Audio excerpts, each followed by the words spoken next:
Здравствуйте, мои дорогие! Сегодня я вас познакомлю с рецептом пирога, который называется пух-одуванчиком. Первый раз я его попробовала где-то в начале 90-х годов. И это был не пирог, а были пирожные. Пирожные назывались пух-одуванчиком. Меня угостила ими моя подруга, которая привезла их с Риги. Это было что-то неповторимое. Они очень вкусные, нежные. И буквально вкус мне врезался в память.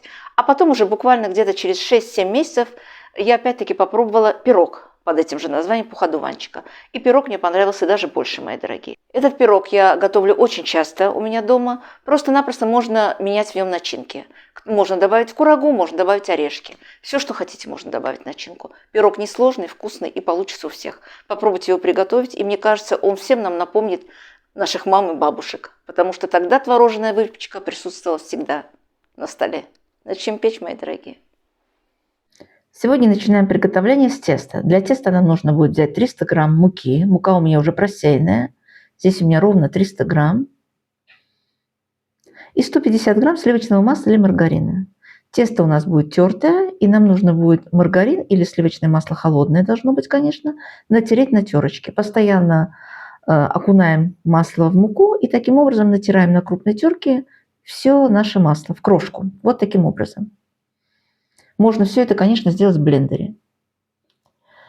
И сейчас нам нужно будет взять одно яйцо, разбиваем небольшую посуду. Сюда же добавляю 100 грамм сахарного песка, ванилин или ванильный сахар. У меня ванилин, щепоточка соли и хорошенько размешиваем венчиком. Тесто это делается очень быстро и совсем не сложно. Сюда же я добавляю 2 столовые ложки сметаны. Это где-то приблизительно будет 50 грамм.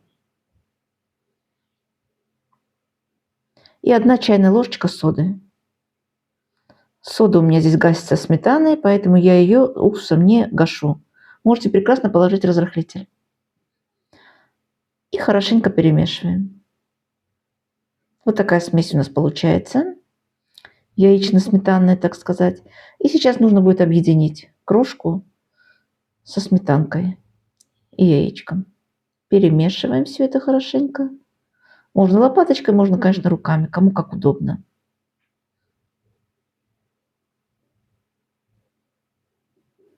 Я перемешиваю лопаткой. Все это нам нужно, мы не замешиваем ничего, нам нужно будет все это просто объединить в один такой комочек хороший, большой. Собираем всю эту нашу массу в комочек. Здесь уже хочешь не хочешь, придется делать руками.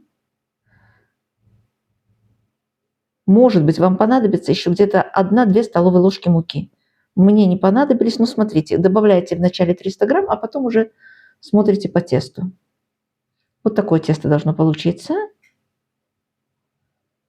Отправляю тесто в холодильник, пока займемся начинкой.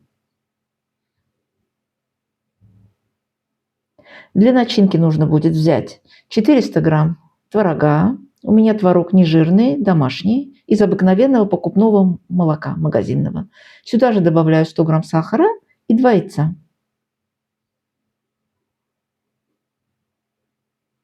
2 столовые ложки сметаны полные, опять-таки 50 грамм приблизительно.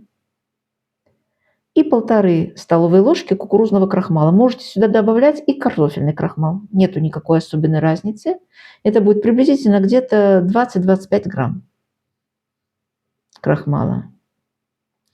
Все это опять-таки перемешиваю хорошенько. Как я вам уже сказала, все можно сделать блендером, но я делаю руками.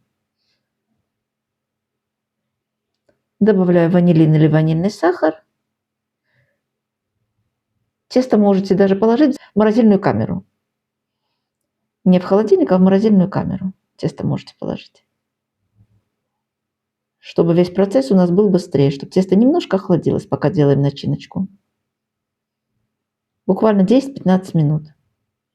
Духовку включаем разогреваться на 180 градусов. Тесто вытаскиваю из холодильника и разделяю на 2 части. Приблизительно одинаковые они должны быть.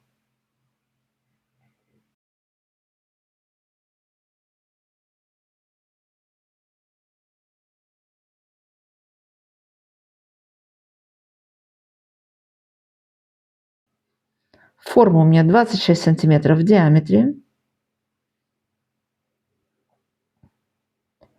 И первый кусочек теста нужно будет распределить по донышку. Можно, конечно, раскатать скалочкой. Обязательно делаем бортики, поднимаем. Перекладываю всю начинку.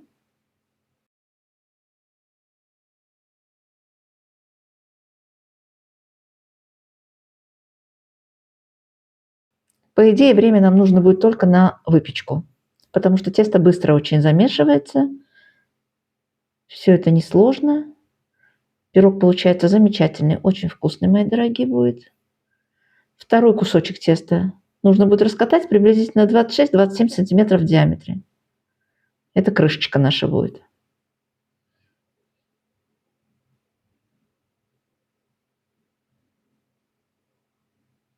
Если у вас вдруг дома нету сметаны, можете прекрасно заменить сметану жирным йогуртом 10%. Здесь у меня сметана 20%. Переношу тесто аккуратненько сверху на форму потихоньку. Так, потихоньку у нас что-то не получается, но ничего. И нужно будет закрыть хорошенько края, прижать, чтобы начинка не выливалась.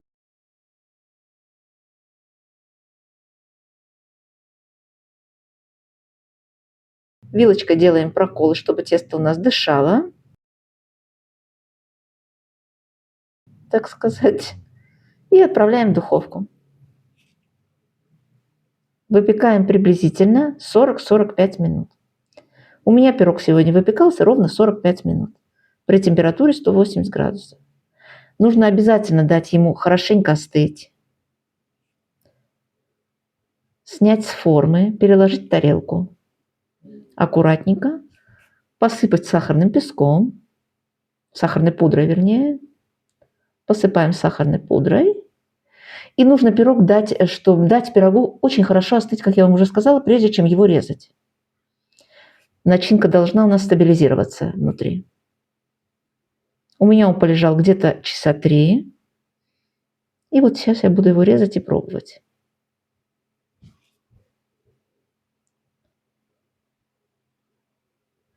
Видите, какой у нас пирог получается на срезе. Он и красивый, и вкусный. И, так сказать, полезный. С творожком. Ну что, мои дорогие, попробуйте его приготовить. Мне кажется, этот рецепт понравится всем. Пирог когда-то пекли все мамы и все бабушки. И этот запах всегда у нас стоял на кухне. Вот именно сливочное масло и творог. Ну что, будем прощаться. До новых встреч. Всех люблю. Заходите на канал, подписывайтесь, нажимайте на колокольчик, чтобы мы не потерялись. Пока-пока.